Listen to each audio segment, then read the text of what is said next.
IBN 7 हौसला है। दिल्ली में विधानसभा चुनाव एक बार फिर से होना लगभग तय होता जा रहा है। सोमवार को बीजेपी, आम आदमी पार्टी और कांग्रेस के नेताओं ने उपराज्यपाल नजीब जंग से मुलाकात कर इस बाबत यही मांग की कि दोबारा चुनाव कराया जाए। इन सभी पार्टियों ने उपराज्यपाल से कहा कि वो सरकार बनाने की हालत में नहीं है। उपराज्यपाल अब जल्द ही अपनी रिपोर्ट बनाकर राष्ट्रपति के पास भेजने वाले हैं।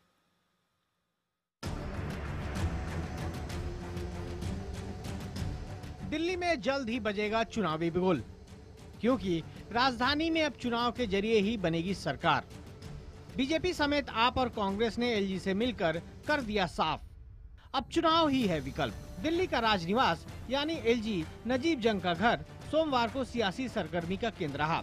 एलजी के बुलावे पर सोमवार सुबह करीब 9:30 बजे दिल्ली प्रदेश अध्यक्ष सतीश उपाध्याय और बीजेपी के वरिष्ठ विधायक जगदीश मुखी उनसे मिलने राजनिवास पहुंचे। मुलाकात के दौरान बीजेपी नेताओं ने कहा कि उनके पास सरकार बनाने के लिए विधायकों की पर्याप्त संख्या नहीं है, लिहाजा वो सरकार बनाने की हालत में नहीं है। बीजेपी ने उपराज्यपाल से दोबारा चुनाव कराए जाने की मांग की। भारतीय जनता पार्टी क्या चाहती है, अपना स्टैंड हमने दिया है और लेफ्टिनेंट गवर्नर आपको इसके संदर्भ में जरूर बताया। बीजेपी के मिलने के बाद दोपहर करीब 2 बजे नजीब जंग के बुलावे पर कांग्रेस विधायक दल के नेता हारून यूसुफ जंग से मिलने राजनिवास पहुंचे।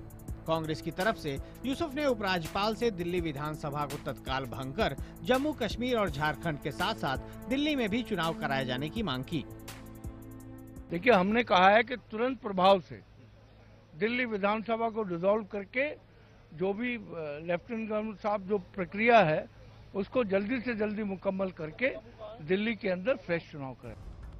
उपराज्यपाल ने आम आदमी पार्टी को भी दोपहर 2 बजे मुलाकात के लिए बुलाया था, लेकिन उन्होंने चिट्ठी लिखकर उस समय आने में असमर्थता जताई। पार्टी संयोजक अरविंद केजरीवाल ने उपराज्यपाल से कहा कि पहले वो सबसे बड़े दल के रुख को साफ करें, लेकिन फिर शाम 6 बजे अरविंद केजरीवाल और मनीष सिसोदिया उपराज्यपाल से मिले। उपराज्यपाल से मिलकर आपने भी दिल्ली विधानसभा भंग कर चुनाव कराए जाने की मांग की। हमने एलजी साहब से रिक्वेस्ट किया है कि जितना जल्दी हो सके और कोशिश की जाए कि जो मौजूदा सत्र चल रहा है, चुनाव का दौर चल रहा है, इसी में किसी फेज में दिल्ली के भी चुनाव करवा दिए जाए। दिल्ली की तीनों प्रमुख पार्टियों से मिलकर उनकी राय लेने के बाद देर शाम राजनिवास ने बयान जारी कर कहा कि तीनों ही पार्टियों ने सरकार बनाने में असमर्थता जताई है। उपराज्यपाल इस मसले को लेकर जल्द ही राष्ट्रपति को अपनी रिपोर्ट भेजेंगे। साफ है कि तीनों पार्टियों के सरकार बनाने से इनकार करने के बाद उपराज्यपाल के पास अब दिल्ली में विधानसभा भंग कर दोबारा चुनाव कराने के सिवाय कोई दूसरा चारा नहीं है।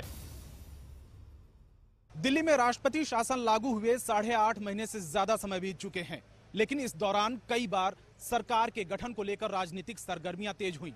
लेकिन जिस तरह से राजनीतिक पार्टियों ने उपराज्यपाल के सामने अपना पक्ष रखा, उससे ये साफ हो चुका है कि अब दिल्ली में चुनाव ही आखिरी विकल्प है। कैमरा पर्सन नेहा के साथ रवि सिंह, दिल्ली, IBN 7।